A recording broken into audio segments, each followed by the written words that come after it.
You're watching the History Fella channel. In this video we're looking at the battles of Boonsville.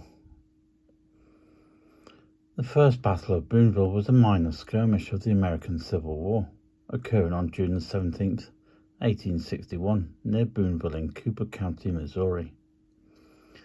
Although casualties were extremely light, the battle's strategic impact was far greater than one might assume from its limited nature.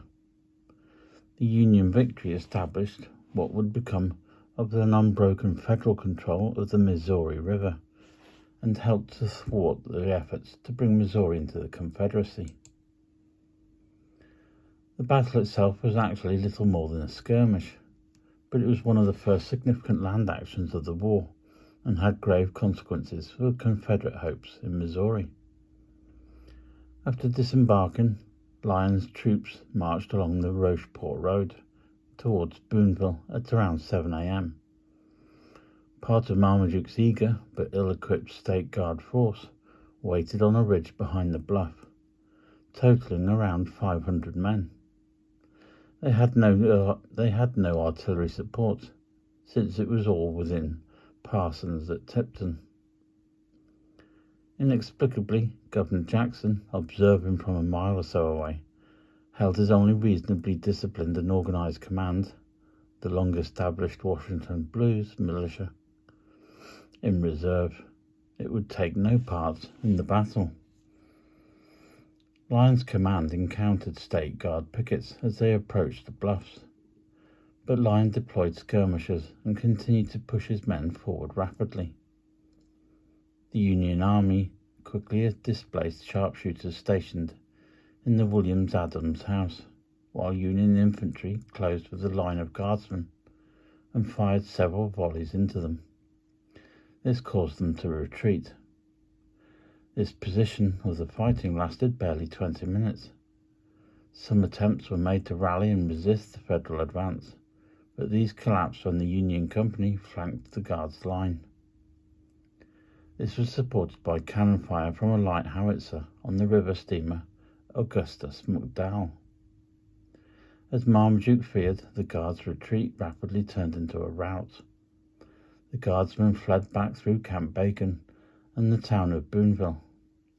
Some continued on to their home, while the rest retreated with the governor to the southwest corner of Missouri. Lyon took possession of Boonville at 11 a.m. The short fight at Boonville and the State Guard's precipitate retreat earned the battle the nickname the Boonville Races.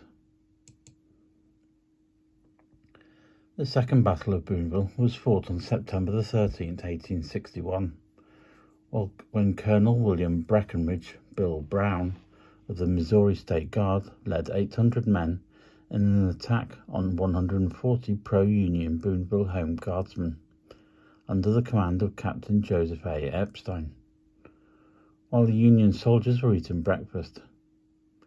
Due to rain, the Confederates wrapped their flags in black sheeting, which the Home Guard mistook as a sign of no quarter. Highly motivated by a perception that fight was one of victory or death, the Home Guardsmen managed to defeat the State Guard troops, killing Colonel Brown in the process.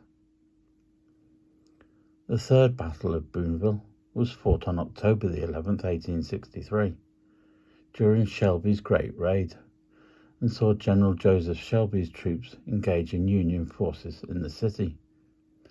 When Federal reinforcements arrived the next day, the Confederates retreated westward. The Fourth Battle of Boonville was fought on October the 11th, 1864, between Unionists and elements of General Sterling Price's Army of Missouri, who had occupied the town. This skirmish resulted in a Confederate victory, though Price's forces abandoned the city the following day. If you found this video informative, please feel free to like it and subscribe to the channel.